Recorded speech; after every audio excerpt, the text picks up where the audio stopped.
কালীঘাট তৃণমূলের সংসদীয় দলে আরও ভাঙন।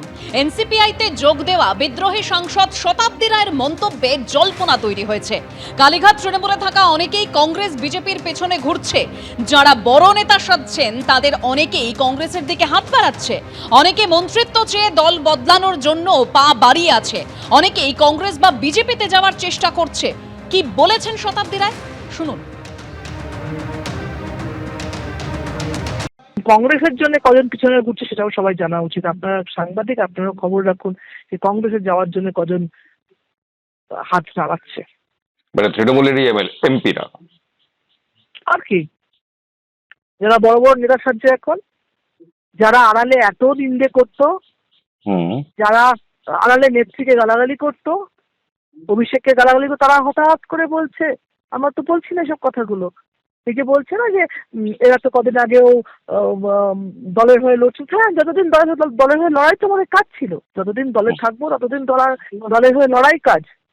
তো এরা তো দলের সঙ্গে যখন থাকতো পার্লামেন্টে কত গালাগালি করতো আমরা জানি না, আমরা সবাই জানে। এবং আড়ালেও কত নিন্দে করতো দলে জানি না আমরা, আমাদের সঙ্গে তো করতো। আপনি বলছেন যে তৃণমূলের কয়েকজন সাংসদ কংগ্রেসের সঙ্গে যোগাযোগ করছেন? হ্যাঁ, খবর নেন। কারা তারা? যেখানে অন্য দলে পাত্তা পাচ্ছে না, অন্য দল নেবে না কয়েকজনকে, তারা এইসব করে বেড়াচ্ছে। এদের মধ্যে যারা দাঁড়িয়ে আছে ক্যামেরার সামনে, তাদের মধ্যেও আছে যারা মন্ত্রিত্ব চেয়ে দল বদলানোর জন্য পা উঠিয়ে আছে। ওরা না বলেছে বলে নিল না। সিনিয়র এমপি রামও আছে দাঁড়িয়ে আপনাদের ক্যামেরার সামনে। মানে 28 জন এমপির মধ্যে 20 জন তো আপনারা নতুন দলে চলে গেছেন। যে 8 জন বাকি আছেন তাদের সম্পর্কে বলছেন? হ্যাঁ, একদম তাদের সম্পর্কে বলছে। তারা কি মানে কংগ্রেসে যাবেন বা বিজেপিতে যোগ দেওয়ার জন্য চেষ্টা করছেন এরকম বলছেন? চেষ্টা করছে তো।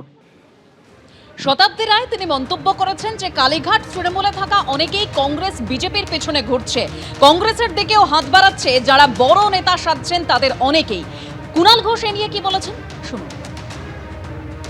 রাজনৈতিক ময়দানে নতুন ছিলেন এবং এই পরিস্থিতিতে আস্তে আস্তে এসে তিনি অভিনেত্রী থেকে আস্তে আস্তে নেত্রী।